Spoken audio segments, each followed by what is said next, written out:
In this video, I'm going to react to Dave Ramsey's investing advice on TikTok and see if it's good investing advice or not. If you don't know who I am, my name is Raul Balufit. I'm a real estate investor, wholesaler. The purpose of this channel is to help you get your very next deal or your first deal and to teach you things that I wish I would have known when I started. 33 years old. Nice. I think I have a pretty good net worth of around $2 million. So I'm an engineer. My husband's an engineer. We're very process-oriented people. We're just kind of struggling. Like we just read The Legacy Journey, and what our next goal should be. We really don't want to be landlords. No offense. That's okay. I'm not offended. We got pretty substantial raises this year, so we're going to make $30,000 more than we made last year. Mm-hmm. It feels like there's just more money coming in. You're 33. Yeah, way to go. Amazing. Wow, I like this lady. I wonder if she wants to be a private money lender. You don't have to be a landlord. You can lend good operators like me or other people money that invest in deals, and you just sit back and collect checks. This lady, this couple, they're doing well. Engineers, probably also work for somebody else. They became millionaires. This is good. I actually like this video because it shows that you can become a millionaire working with or for somebody. You don't have to be an entrepreneur all the time to do it. Sometimes it actually might be easier to work for somebody and just be really good with your money. If you do these 5 things, you will win with money 100% of the time. Number 1, you need to have a written plan, a budget. No one accidentally wins. Second thing is you got to get out of debt. Your most powerful wealth building tool is your income. And when you spend your whole freaking life giving your money to banks who fill up the skyline and have furniture nicer than yours, that makes you stupid. Number 3, live on less than you make. You need to decide that my life is not good enough the way it is, and so I am going to control the controllables. I am going to change some things. And then you're going to save some money. You know how rich people get rich? They save money. And if you'll get out of debt and you'll invest and you live on less than you make and you have a plan, then you can do the last one. It's the most fun you'll ever have with money. You can be outrageously generous. I don't think rich people get rich saving money. I think they get rich investing money. And to be quite frank, I think rich people get rich being good at creating income, and then getting good at investing money or putting money in places that make more money. Got to get out of debt. Okay, so that's obviously a big one that people disagree with Dave Ramsey. And I want to say this. I'm actually a Dave Ramsey fan. This guy's got like $500 million worth of real estate, and most of it's paid off or something like that. I mean, this guy's made it, man. He makes a lot of money. He helps a lot of people do good things. So I'm a fan. And I think that he just should be a little bit more specific of what debt it is. Clearly, real estate debt is good. I'm sure he got real estate debt to build his portfolio and then paid it off or whatever. So if he means credit card debt or high interest debt, I agree with him 100%. But I think he has to be a little bit more specific on these types of videos. But honestly, it's fucking Dave Ramsey. I think he could just say whatever he wants, and then people like me are going to react to it, and it's going to be good for him anyway. So with that being said, overall, the 5 things make sense to me. I don't agree with the saving part. I think it's better to invest the money. Take the money out of that stinking bank account and pay it on those debts, down to $1,000 on your smallest to your largest debt. Get out of debt. That's baby step 2. I don't have anything to my name except my retirement accounts that I'm no longer adding to temporarily, and $1,000. That's all I've got. I got 25,000 mutual funds. You think I ought to pay that on my debt? Yes! That's what I've been saying! I got my emergency fund built, and I'm in baby step 2. No, you're not in baby step 2. You don't have an emergency fund built in baby step 2. The definition of baby step 2 is all your money came out of everything except retirement and went on to the debts. That is the definition of baby step 2.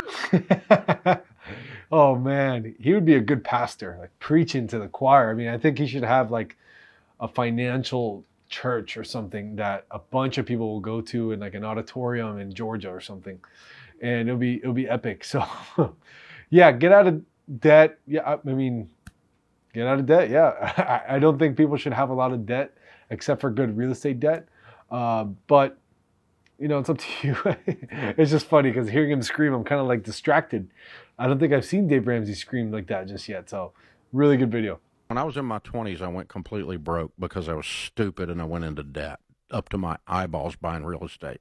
And that taught me a lesson that stuck with me the rest of my life. I'm now 62, so I have lived 35 years with zero debt. And that has given me the control of my most powerful wealth building tool, which is your income.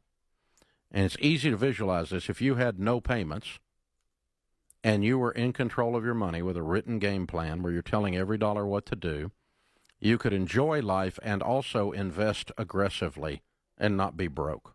Look, there's definitely something to be said about that. To not be in debt and have no payments every month. I mean, that sounds pretty fucking cool. But in reality, it's just a very slow plan to growth. It's a very slow plan. And I think that if you're good at what you do, let's say it's real estate, and you know the properties you're getting into, you know the deals you're getting into, you know the debt you're getting, and you know how to get out of it, and you have plans for that, and you're working towards it like active income, then you can get there a lot faster by leveraging and using debt. Now, you don't have to stay there. You could eventually just pay properties off. The other day on my Instagram, I put a post and I put a story, and I put, what would you rather have? A $50 million real estate portfolio paid off, or $100 million real estate portfolio with 70% debt? And most people answered the 50 million portfolio paid off.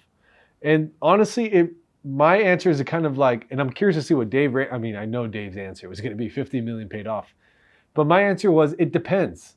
It depends how old I am. It depends the level of risk factor in my life at the time. If I'm 21 years old or 30 years old, and I have the options, 100 million with 70% debt or 50 million paid off, I'm probably choosing the 100 million at my age because I have more legs on me to go pay this thing off and now end up with a bigger chunk of the pie.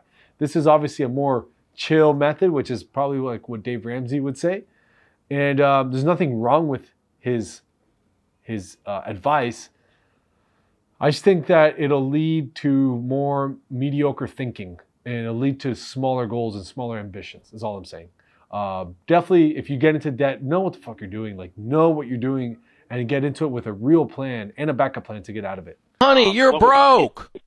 You don't buy a house when you're broke. You are broke and in debt. You make $35,000 a year and have a 3-year-old and you're 24 years old. You don't go buy a house right now. This house will be a curse to you. That's true. If you're making 35 grand a year and have a 3-year-old, I mean, the only house you should be buying is probably like $30,000 house, you know? Maybe that you could put 5 grand down and your payments are super cheap. So I agree with him there. Most divorce attorneys make a huge legal error. Ooh, I'm calling you boys and girls out. Because here's the thing. Husband and wife get divorced. There's a $260,000 mortgage. Husband doesn't get to keep the house. Wife's going to get the house because the kids are living in the house. And divorce attorneys say, well, just part of the settlement is you're going to quit claim your half of ownership to her. And so he fills out a one-page quitclaim as part of the divorce decree. Boom. There we go. But guess what? Husband still has a $260,000 mortgage. 5 years later, he gets remarried and wants to have a life and buy a house. Can't do it. Still got a $260,000 mortgage in his ex-wife's name. Doesn't own the property, but still got the mortgage. Dumb. You're getting a divorce and doing a quitclaim deed, force a refinance or force the sale of the house. One of the two. Either the wife, the ex, soon-to-be ex, or whoever's going to get the house refinances and gets the other person's name off the mortgage, or we sell the house and get the name off the mortgage, because you're going to get stuck. And divorce attorneys do this all the time because it's easy. It's easy, but it's wrong. Yeah, I agree with this 100%. I hope you're not going through a divorce. I hope you never go through one. But if you do and you own assets, this is really, really good advice. Because if you stay on the mortgage, what happens is when you go to buy another house, it could even be an investment property, or it could be a car, it could be something. That mortgage pops up on your credit report if you're the one on the mortgage, and now you're kind of screwed and someone else owns the house. So great advice. Definitely a good divorce attorney probably won't do this, but maybe most of divorce attorneys do this. I don't know. I personally haven't been through one, thank God, and I hope you never go through one. But if you do, watch this video. Great video for that. Overall, I think his advice is good for the world. I don't think he's trying to hinder people from results. I just think it's a very safe approach. It's a very get rich for sure approach that might take 30 or 40 years if you listen to everything, unless your income is extremely high. So nothing completely bad. Dave Ramsey's a smart guy. He knows what he's doing. He's got a bunch of money. So there's a lot of good advice here. I don't agree with it all. but no one agrees with everything all. So tell me in the comments below which advice you agree or disagree with Dave Ramsey, and if there's any reaction videos, any other videos that you'd want to see me do. Thank you guys for watching. I'll see you on the next video.